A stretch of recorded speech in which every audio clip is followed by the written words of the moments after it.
왜 걸렸을까? 뭐 예를 들어서 야채에다가 뭐 새똥을 싸서 그걸 제대로 안 씻어서 먹였을까? 왜 그렇게 아끼던 앤데? 아니면 사장님이 새똥 갖고 와가지고 그 손으로 뒤질래 진짜.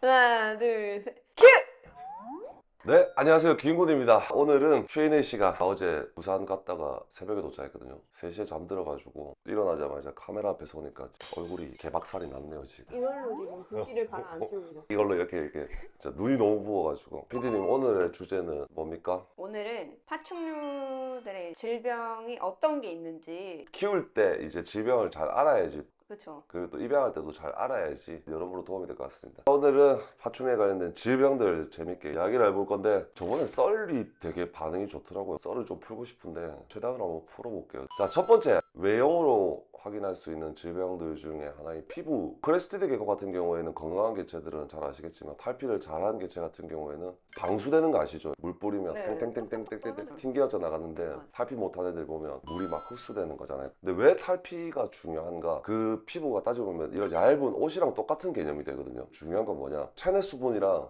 습도가 안 맞으면 그걸 제대로 못 벗어요. 못 벗으면 어떻게 되냐? 탈피 껍질이 피부에 붙어요. 못 벗으면 피부 조직이 혈관을 좋아요. 괴사가 오겠죠. 피부가 새까매진단 말이에요. 입양을 할 때나 평소 때 자기 개체를 피부를 자세히 보시는 거예요. 아, 탈피 껍질이 붙어있다 안 붙어있다 이런 걸 확인해보고 습도 관리를 좀 해주시면 됩니다. 진짜 재밌는 게 크레스티드 게코만 사람들이 요즘 많이 키우잖아요. 이게 정상인데도 비정상처럼 보이는 애들이 있어요. 비어디 드래곤, 모니터류. 얘들은 부분 탈피를 해. 여기 찔끔 저기 찔끔. 비어디 같은 경우에 등 절반만 탈피를 하고 지 멋대로 한단 말이야. 아무튼 그거는 질병이 아니다 보니까 잘 알고 계시면 되고. 피디님, 탈피가 안 될 때 뭘 관리를 잘하라고 했어요? 습도. 습도가 되게 중요한데, 적정한 습도를 맞춘다고 이제 분무질을 많이 하잖아요. 저 네. 초보자분들이 진짜 실수 많이 하는 거. 과습. 과습이 진짜 문제가 뭐냐면, 피디님 이 옷 비에 홀딱 젖었어 만약에. 네. 이 옷을 벗으려면 어떻게 돼요? 딱 붙어가지고. 딱 붙어가지고 안 벗어지죠. 네. 똑같은 개념이거든. 탈피 껍질이 기존의 피부층이랑 분리가 되잖아요. 근데 여기서 과습 상태다. 탈피 껍질이 피부랑 딱 달라붙어 버려. 안 벗겨져. 젖은 옷 만약에 안 빨고 입고 있으면 어떻게 돼요? 딴 데 있는 그 박테리아들 막 증식해가지고, 그래서 어떤 냄새가 나요? 막 꾸리꾸리한 냄새. 꿀꿀한 냄새 나죠. 맞아. 세균이잖아요, 따지고 보면. 피부병으로 변한단 말이에요. 부치류 애들 중에 그런 애들이 생각보다 가끔씩 나타나는데, 사람한테도 되게 비슷한 질병이 있거든요. 뭘까요? 안티? 무좀. 무좀? 오! 어? 되게 비슷한 양상을 가지고 있는 질병이라고 보시면 돼요. 탈피는 무조건 습도를 많이 올려주면 되는 게 아니고 적정 습도를 맞춰주시는 게 가장 중요해요. 또 크레 이야기가 또 빠질 수가 없는 게, 습도 관리에 대한 피부에 관련된 징후. 크레가 발바닥 어떻게 생겼어요? 귀엽게 생겼어. 장난 아니에요 지금. 단풍잎처럼 생겼잖아요. 입양하실 때 초보자분들 잘 보세요. 발가락들이 일단 잘 떨어져 있는지 확인을 해야 돼요. 건조해서 탈피를 못했다, 일단 못 붙어져. 발가락 아까 어떻게 생겼다고 했어요? 단풍.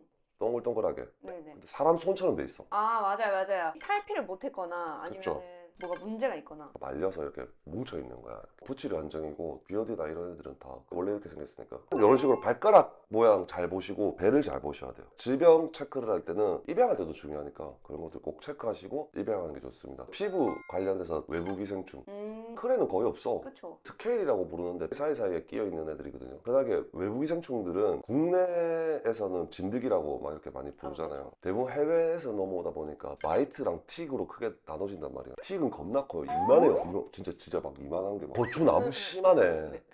그게 막 파충 사이에 막 이렇게 탁탁탁탁 꼽혀 있단 말이야. 네. 그러니까 오면 그 딱딱딱 뽑을 수 있어요. 마이트 같은 경우에는 참깨만 안 하거든요. 비늘 사이에 또 숨어 있어요. 네. 그러면 우리 크레는 마이트가 있는 게 아닐까? 죄송한데 크레는 숨을 공간이 없어요. 비늘이 하나로 이렇게 피부가 이루어져 있기 때문에. 뱀이나 뭐 블루텅이라든지 스케일이 좀 큰 애들 있잖아요. 그 비늘 사이사이에 숨어서 피 빨아먹고 거기에 알을 낳는단 말이야. 그러면 걔들을 잡을 수 있는 방법은 탈피를 할 때 치료를 할 수가 있어요. 해외에서 온 애들은 비늘을 유심히 한번 보는 것도 나쁘진 않다. 마이트가 또 베이비 때 조그맣거든요. 치료 방법은 가까운 병원 가.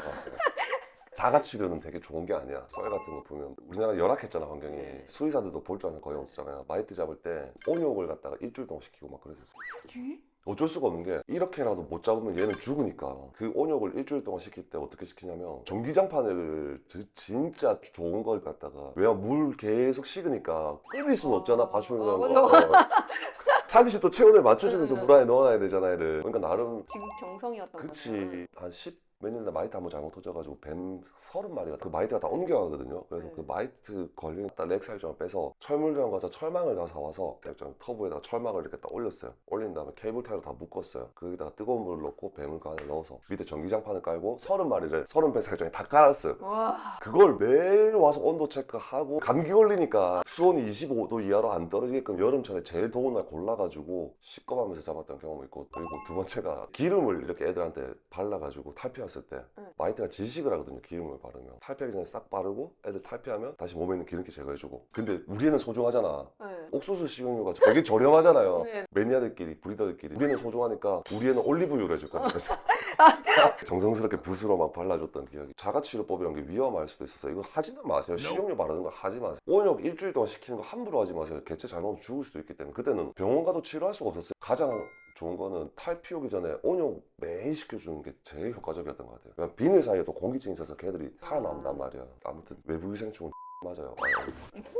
두 번째, 영양 상태 보는 법. 지방을 일단은 체크를 해야 되거든요. 우리 너무 좀 비만으로 키운다는 이야기를 많이 하지 않았나? 네. 비만 보는 방법은 또 크레를 제일 처음으로 이야기를 하는 게, 크레가 제일 인기가 많으니까 크레 볕이 이렇게 머리 튀어나와 있잖아요. 네. 볕보다 몸이 더 튀어나오면 좀 비만으로 들어간다고 보시면 되거든요. 그러면 마른 애들은 어떻게 볼까? 골반.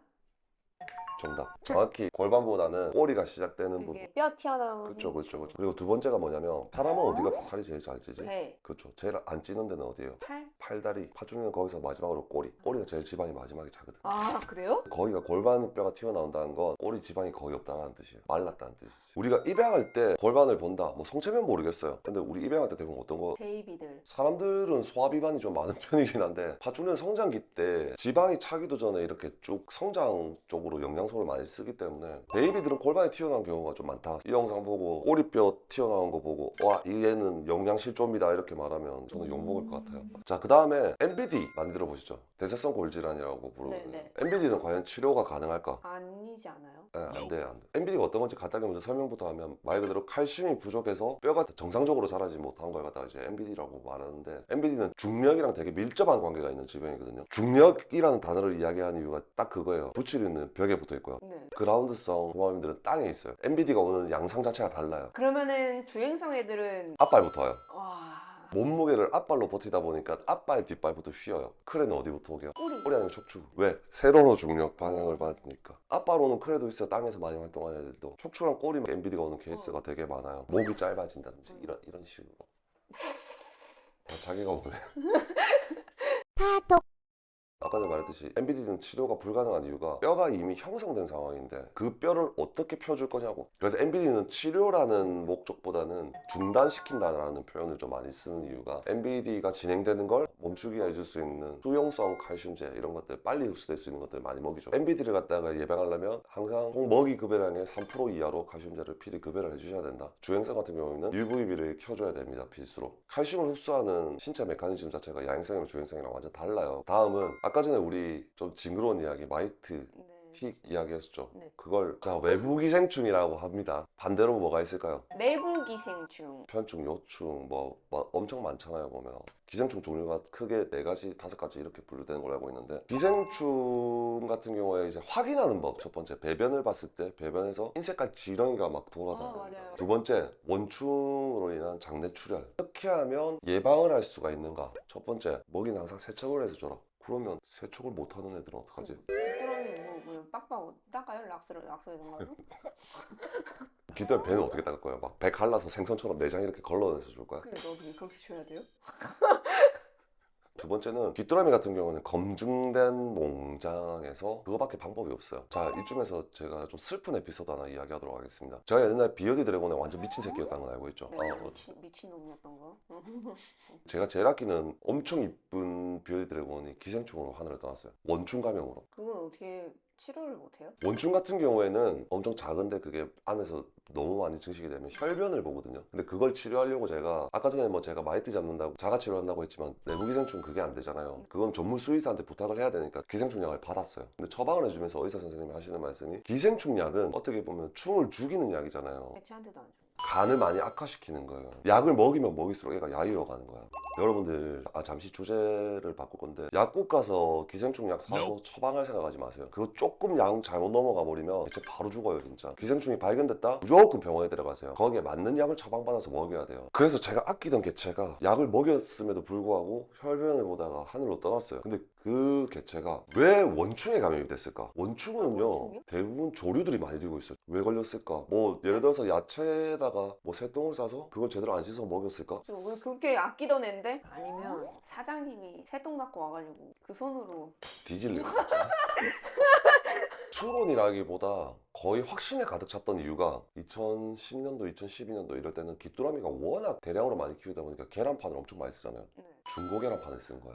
아 계란판에 닭똥이랑 네. 어 그걸 어떻게 알았냐면 내가 봤던 귀뚜라미의 계란판에 실제로 내 닭 배변을 확인을 한 거예요. 그래서 그 중고 계란판으로 인해서 개체한테까지 매개체 전염으로 인해서 원충이 감염이 된 거죠. 그러니까 귀뚜라미 항상 딱 받았을 때 누가 봤을 때 새 계란판이 아닌데 뭐 새똥이 좀 보인다. 바로 끊으셔야 돼요. 자 이제 대표적인 파충류 질환 중에 하나 구내염 마우스 룻이라고 많이 부르거든요. 생식이라든지 뭐 귀뚜라미 사냥 입으로 모든 걸 먹잖아요. 크레는 주사기 물어봐요. 얼마나 세게 물겠어. 입에 상처가 잘 안 생길 거 아니야. 근데 귀뚜라미는 먹다 구내염이 생길 수도 있어요. 귀뚜라미 다리나 귀뚜라미 물 수도 있고 네. 구내염이 오는 케이스 중에 하나가 먹이 사냥을 하다가 오는 케이스가 되게 많아요. 입에 상처가 생겨서 먹이에서 오는 케이스도 있고요. 날카로운 바닥지에서 오는 케이스도 있고요. 근데 일단 입안에 상처가 생겼어요. 제대로 치료가 안 됐어요. 그 염증으로 번져요. 그러면 입이 이렇게 벌어지겠죠. 네.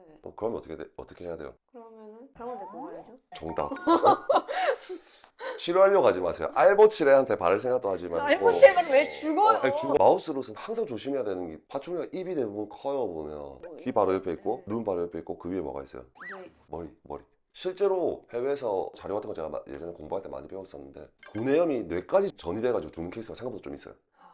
이게 겉으로 확인이 됐을 때 바로 치료를 해줘야 그렇죠. 되는 애가 거구나. 입을 제대로 못 다문다든지 네. 아니면 강제로 입을 좀 벌려서 입 상태를 한번 봐준다든지 조심하세요. 근데 그래도 꼬리 끊을 수도 있으니까. 다른 애들은 입 벌리기 되게 편하거든요.